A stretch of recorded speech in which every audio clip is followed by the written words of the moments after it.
Au milieu de l'été, l'heure est au bilan de mi-saison. C'est une excellente habitude pour améliorer vos compétences de jardinage, pour consolider vos acquis, votre expérience et aussi pour garder une trace des choses que vous apprenez d'année en année. Aujourd'hui, je vous guide dans cet exercice simple, agréable, mais qui a le potentiel de transformer votre jardin.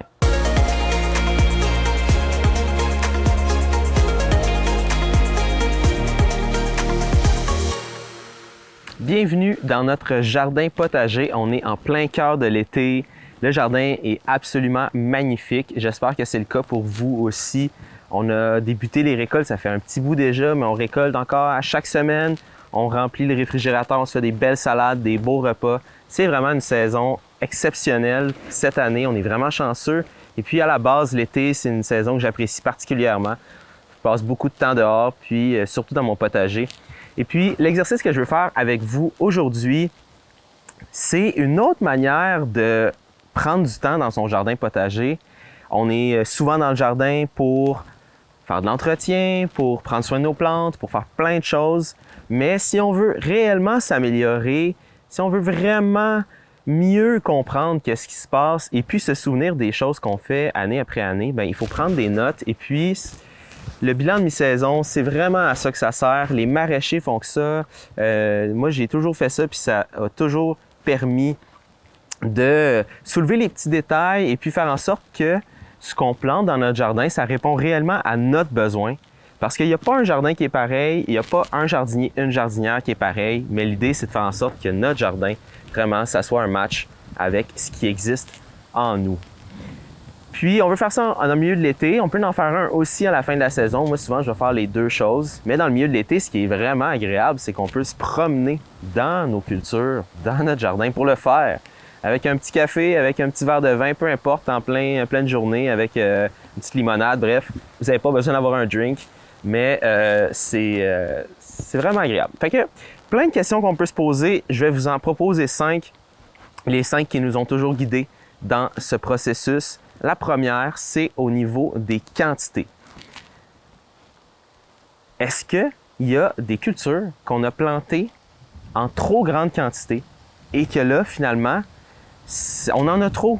On n'arrive pas à toutes les manger, peut-être même on a des pertes. Ça, c'est vraiment dommage d'avoir des pertes. On n'arrive pas à même à aller les donner aux gens qui sont autour de nous parce que là, l'été, tout va vite, les gens sont en vacances.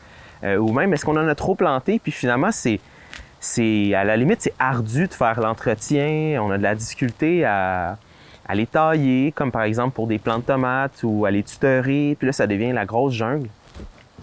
Des fois, ça, c'est des choses qui arrivent souvent au printemps. On est passionné, hein? Puis là, on se fait prendre un petit peu par la beauté des plants là, en pépinière. Puis là, on en achète vraiment beaucoup. Puis là, on en plante énormément. Puis là, des fois, dans le milieu de l'été, on se fait un petit peu rattraper par la réalité que petit deviendra grand et grand s'est rendu. Et donc là, maintenant, il faut s'en occuper. Fait que, bref, peut-être prendre en note d'ajuster les quantités pour que ça réponde un petit peu plus à notre besoin, quitte à libérer de l'espace pour faire d'autres cultures qui vont amener plein d'autres belles couleurs et de saveurs dans nos assiettes. Puis d'un autre côté, s'il y a des cultures que finalement, on se rend compte qu'on n'en a pas fait suffisamment, bien ça se peut aussi. Comme ça pourrait être des carottes, peut-être que vous vous rendez compte que à chaque fois que vos petits-enfants viennent, là, ils mangent toutes vos carottes, puis là, ils n'en restent même pas pour vous faire une salade. Et c'est super. C'est pour ça qu'on fait un jardin aussi, c'est pour le partager, mais peut-être que vous pourriez en faire un peu plus des carottes, puis là, bien, il y en aurait pour tout le monde. Tout le monde serait content. Un exemple ici, nous, c'est nos laitues. Là. C'est une chose qu'on a fait, qu'on a ajusté au fil des années. Quand on a commencé, on plantait vraiment beaucoup de laitues, puis là, on n'arrivait pas à les manger. Puis vous savez comme moi, quand c'est prêt, il faut les récolter. Donc là, finalement, on en plante plus souvent, mais en moins grande quantité. Donc, on fait vraiment on fait attention à ça. Ça, c'est une petite chose qu'on a changé dans notre jardin. La deuxième question, c'est au niveau des légumes, des cultures elles-mêmes. Il y a tellement de cultures qu'on peut intégrer dans notre jardin potager. Ça, c'est une des beautés de la chose. Ici, on en cultive plus qu'une quarantaine. Là. Puis là, si j'inclus les fleurs là-dedans, ça fait encore plus. Là. Peut-être qu'on frôle le 60. Mais c'est important de se demander si un petit peu chacune des cultures, on les apprécie pleinement. Est-ce qu'on a envie de les manger?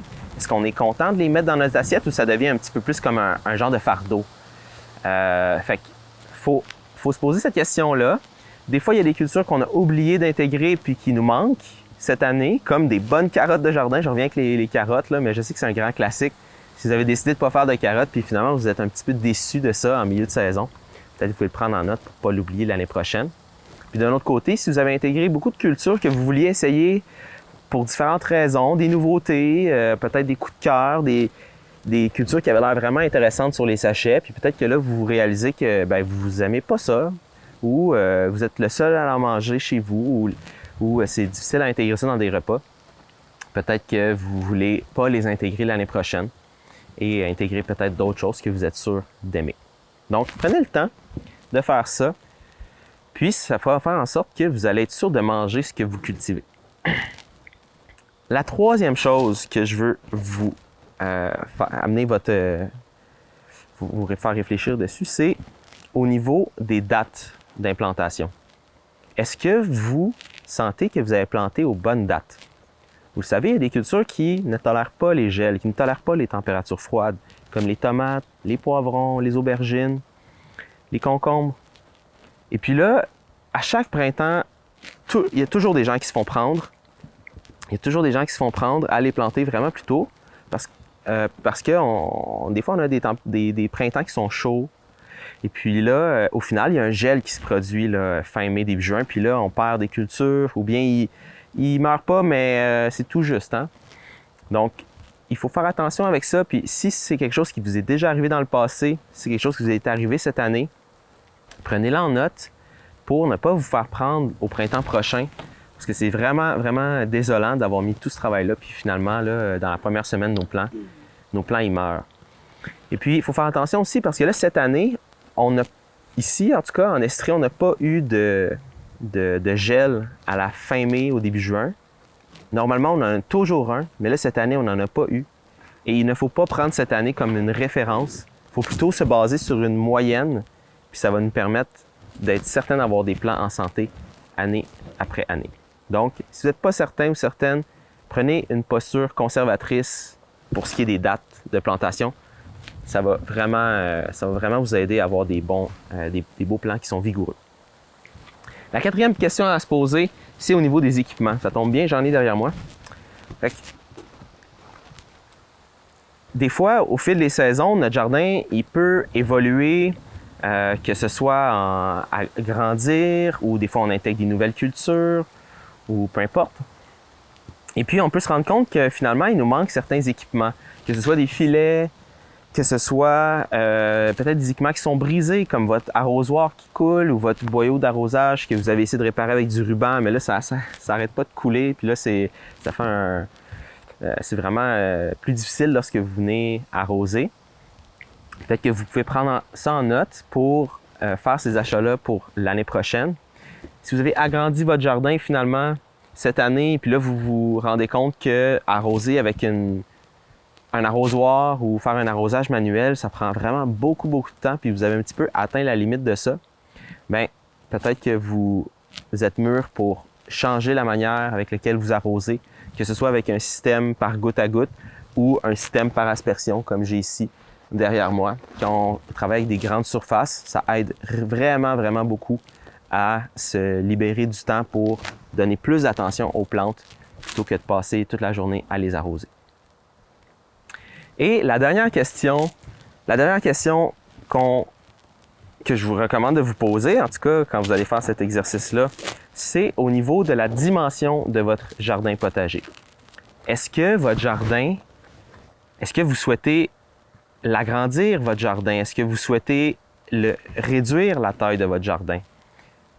La vie, il y a toujours des nouveautés d'une année à l'autre. Puis, je crois que c'est important que le jardin il s'adapte à ça. Et donc, on peut vouloir réduire notre jardin une année, c'est bien correct. Puis, on peut vouloir l'agrandir aussi si on a plus de temps, si tout d'un coup, nos ambitions sont de plus en plus grandes, on se sent plus en confiance, on veut explorer différentes façons de cultiver, on veut explorer différentes cultures. Donc, les deux sont valables, mais à ce moment-ci de l'année, c'est un bon moment pour y penser. Puis, si vous souhaitez agrandir votre jardin, c'est un super moment pour le faire, pour commencer ça. en mettant une toile d'occultation au sol, comme il y en a une derrière, je ne sais pas si on la voit, une toile noire.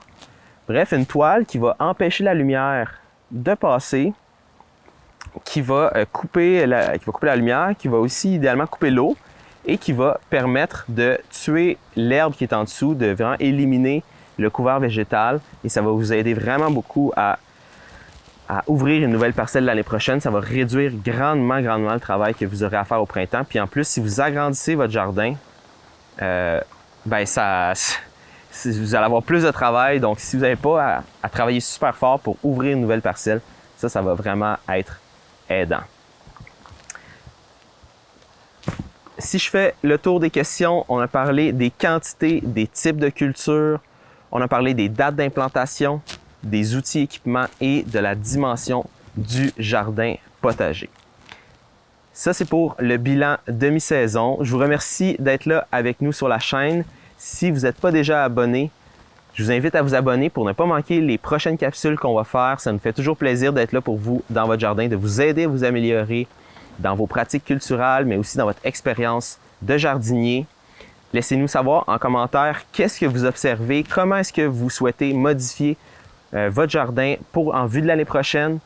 Puis, on se revoit la prochaine fois. Moi, je m'en vais faire un bilan. Salut!